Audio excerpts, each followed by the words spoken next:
the merciful Son of God, who, having placed a sweet yoke and light burden upon men, has looked to the interests of the life and salvation of all, and has left the Church founded by himself as the heir not only of his power but also of his mercy, to propagate the good deeds brought forth through him to all the ages of generations, with always the same tenor of charity.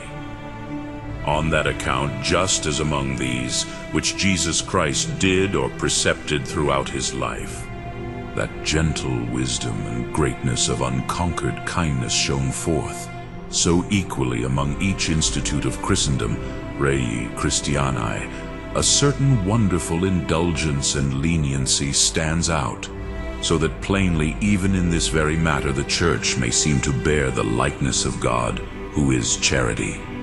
Moreover, that is the gift most proper to her maternal piety, to wisely accommodate laws, as much as this can be done, to the times, to morals, yet always using the highest equity in precepting and adapting these.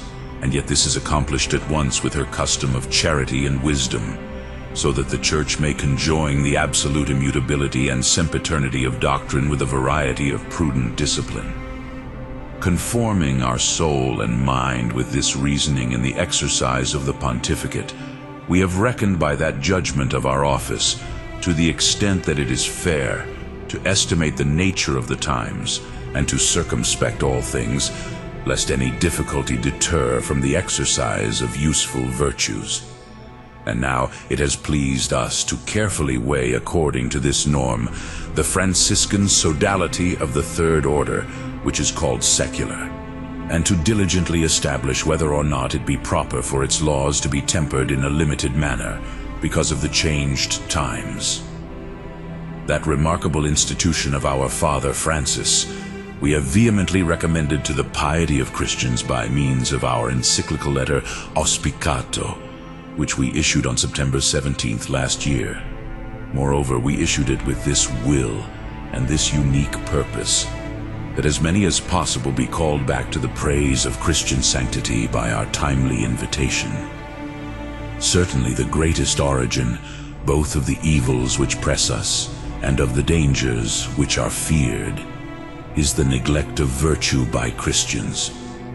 But men cannot for any reason attend to some of these and yet disparage others than by a quickened return privately and publicly to Jesus Christ, who can forever salve those approaching God through him. All of the Franciscan institutes have already been set up to care for the precepts of Jesus Christ, for neither did their most holy author intend any other end than that the Christian life be more diligently exercised in them, as in a certain gymnasium. Truly did the first two Franciscan orders, formed with the disciplines of great virtues, follow after him more perfectly and divinely. But these belong to a few, namely to those to whom it was conceded by a gift of God to contend with a certain singular alacrity for the sanctity of the evangelical counsels. However, the third order was born fitted to a multitude, and thus it proclaims the monuments and reality of the just, integral, and religious morals of a superior age, as much as this is possible. But we ought to prefer what has been accepted by God, the author and helper of good counsels, because the ears of the Christian people were not closed to those our encouragements. Nay, rather, from very many places there was brought forth a lively piety towards Francis of Assisi, and far and wide an increased number of those seeking to enter the sodality of the third order, on account of which, as an incitement to those running to drink from its spirit, we have decided to undertake a plan, lest that salutary concourse of souls seem to be able to be impeded or retarded in any degree. And indeed, at first, we have ascertained that he rule of the third order, which our predecessor, Nicholas IV, approved and confirmed by his Apostolic Constitution Supra Montem on August 18, 1289, does not entirely correspond those times and morals which now prevail. Hence, since the duties undertaken cannot be completed without very great trouble and work, it was necessary to commute the very many chapters of its laws on the prayers of the members to this extent, that indeed it is easily understood they could not be accomplished without detriment to common discipline. Then also, there were other reasons in the same sodality which claimed our own attention. Most of all, the Roman pontiffs, our predecessors, already having embraced the Third Order from the time of its birth with the highest benevolence, conceding to the members to be admitted several and sufficiently ample indulgences for the expiation of their sins, the count of which has proved to be more confused in the course of years, and this is often disputed, whether or not in certain cases it depends upon the pontifical indulgence, and in what season or by what kind it is lawful that it be used. Certainly the desired prudence did not belong to the Apostolic See in this matter, and namely Pope Benedict XIV in his constitution Ad Romanum Pontificem on March 15, 1751, cared to remove prior doubts. Nevertheless, as soon as a new day began, not a few more were added. Wherefore, induced by the thought of disadvantages of this kind, we have appointed several cardinals of the Holy Roman Church from the pre-existing Council for the Care of Indulgences and Sacred Relics to review the earlier laws of the tertiaries with care. Likewise, to examine all the indulgences and privileges related in the registry, and having employed intelligent judgment to refer to us concerning this matter, what they judge to be retained and what to be renewed in accord with present conditions.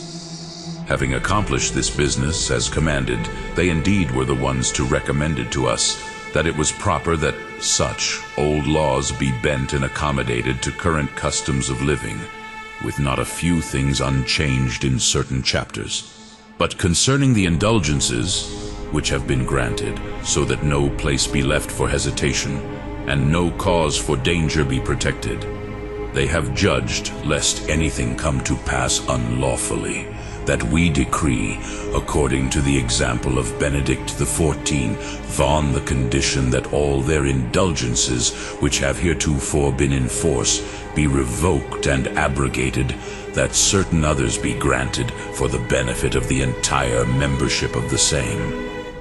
Therefore, that it be good and fruitful, amplify the glory of God, and greatly ignite the studies of piety and of the rest of the virtues, we renew and sanction in this letter by our apostolic authority the law of the Franciscan Third Order, which is called secular, to the extent that it is described below.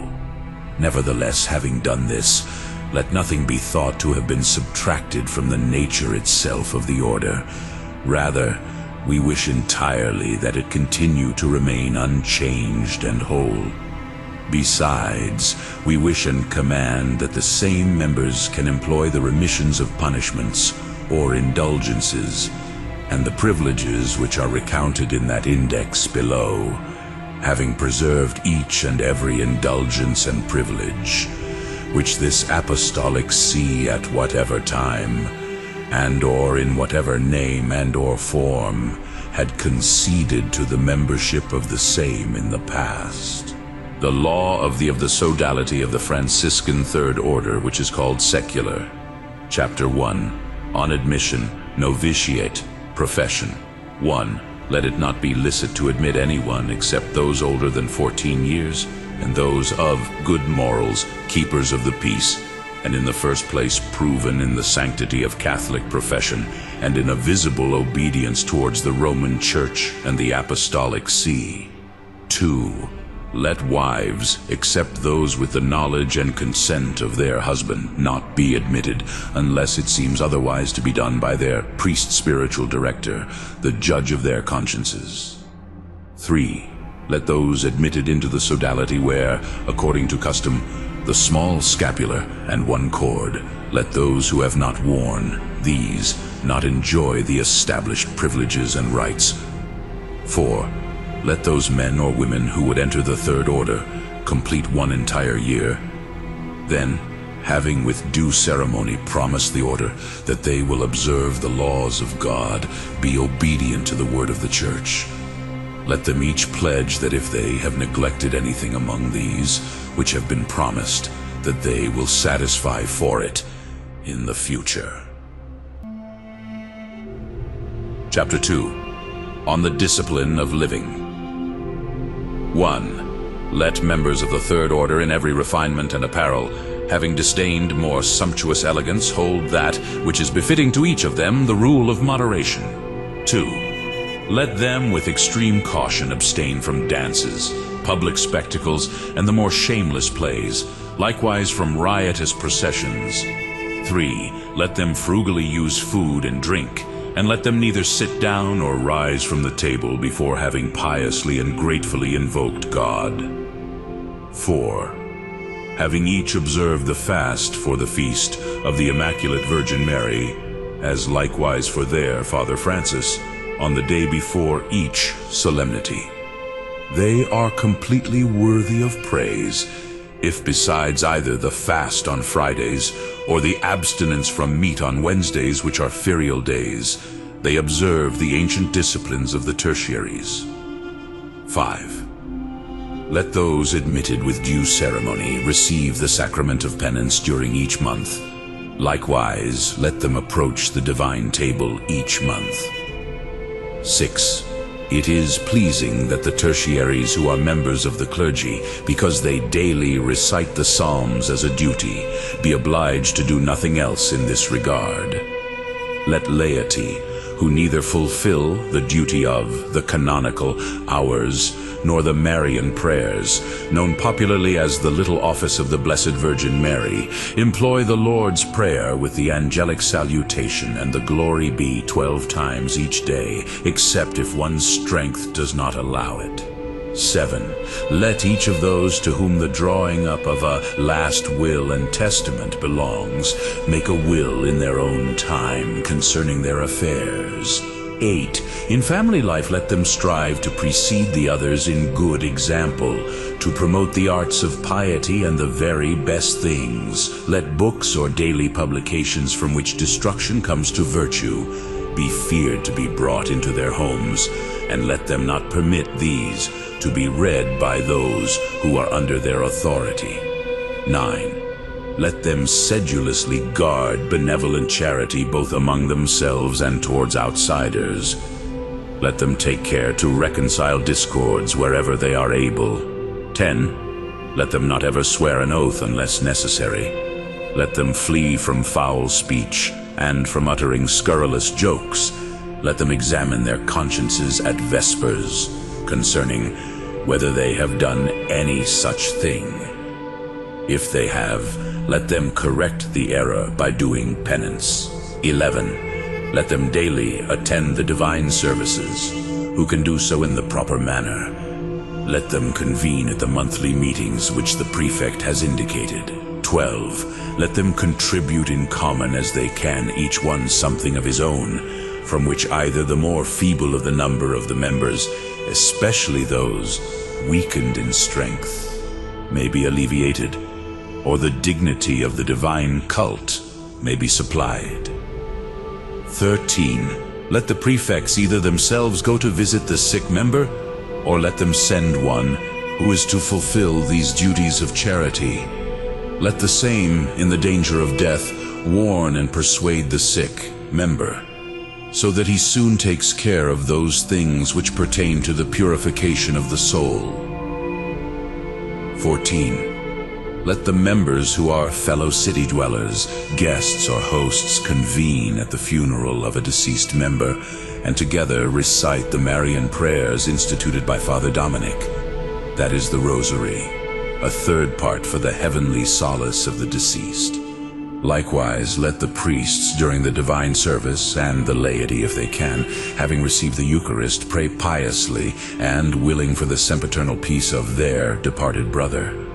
Chapter 3. On Offices, on Visitation, and on the Law itself. 1. Let the offices be passed on to the members called together to the chapter, The same shall be once every 3 years. Let the one who has been removed from office, lest he protest without just cause, bear it as something to be yawned at. 2. Let the curator, who is called the visitator, diligently inquire whether the laws have been sufficiently kept.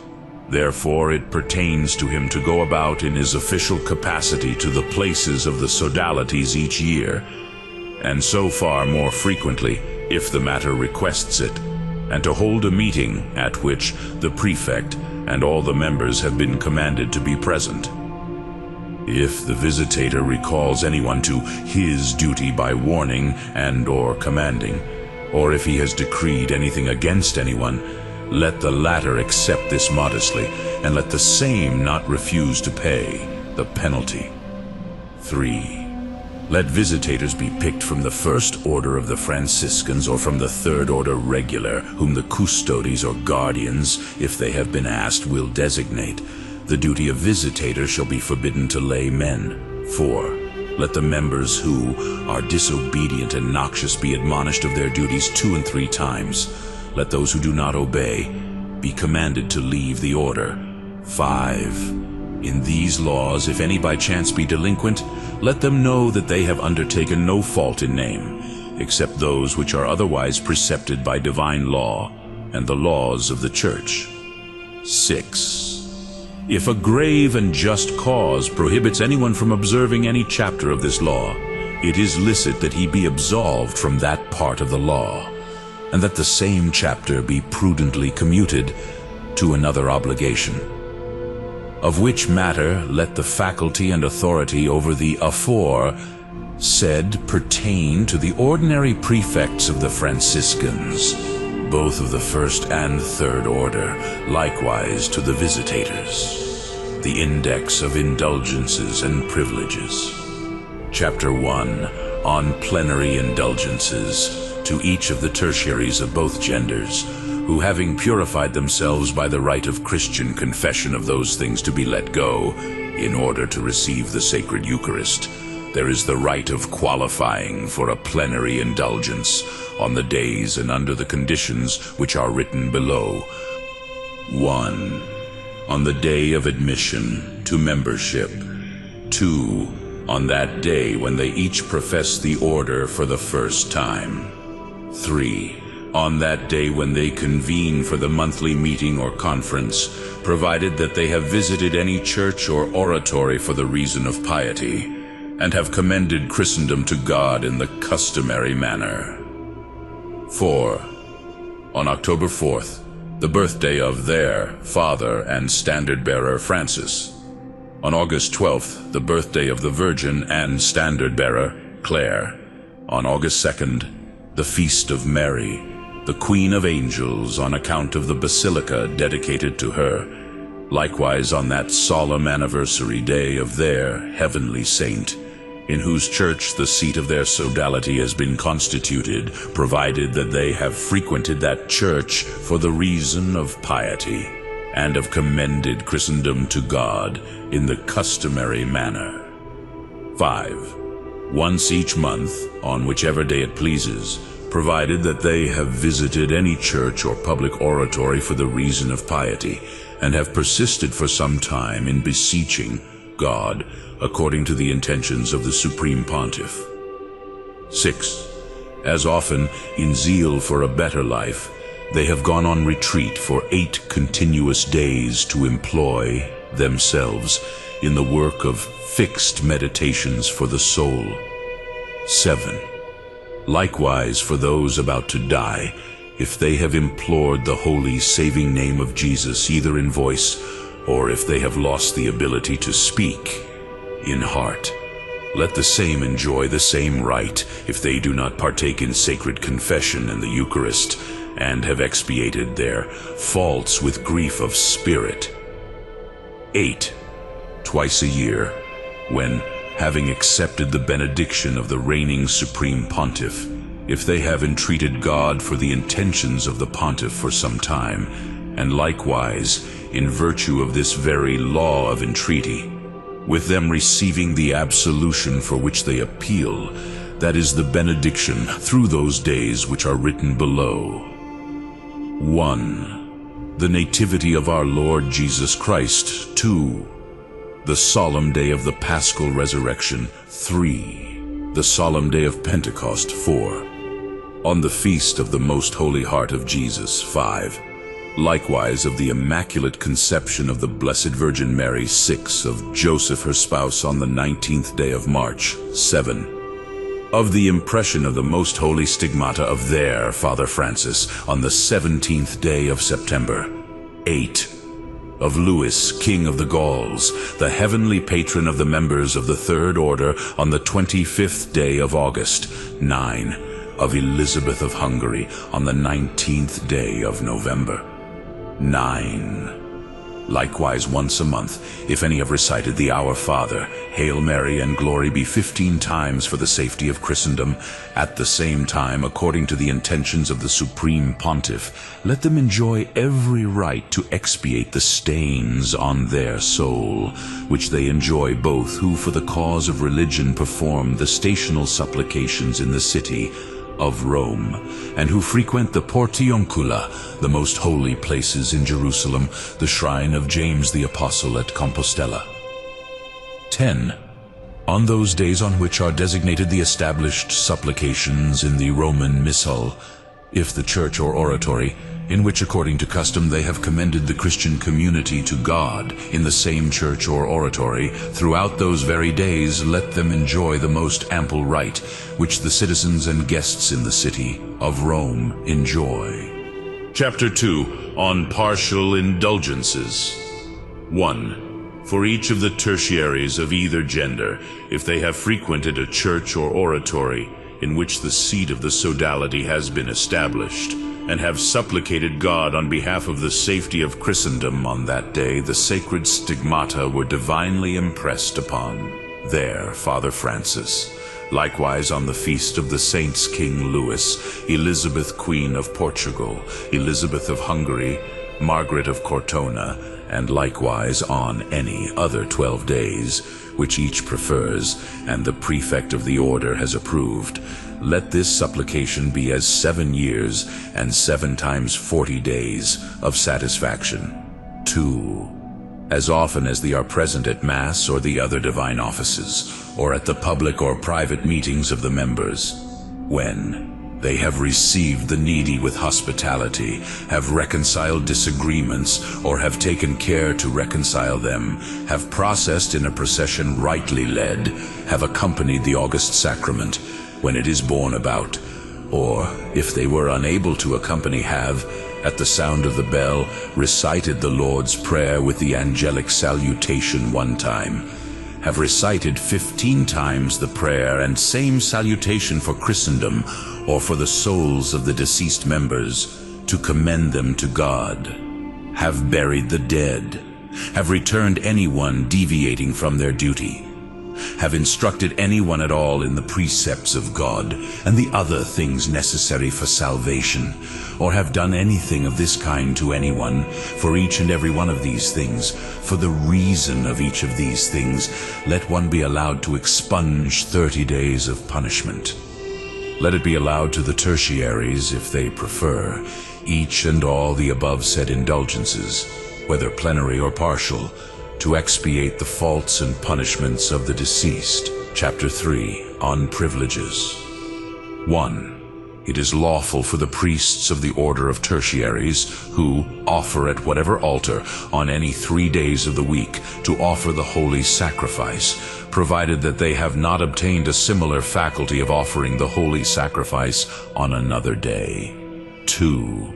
To perform the sacred sacrifice for the souls of the deceased members who are to be purified, one shall offer the holy sacrifice in any place to ask for pardon for one of the deceased. And these things, each and every, as have been decreed above, we will that they be thus firm, stable, and approved in perpetuity, notwithstanding the constitutions, letters, apostolic, statutes, customs, privileges, and our other rules, and those of the apostolic chancery, and whatever things are to the contrary. Therefore let it be licit to no one among men to violate these our letters in any manner, or in any part. If anyone, however, dares such a thing whatsoever against these, he will let him know that he has incurred the indignation of the omnipotent God, and of his blessed apostles, Peter and Paul. Given in Rome at St. Peter's in the 1803rd year of the incarnation of the Lord, on the 3rd day before the calends of June, in the 6th year of our pontificate.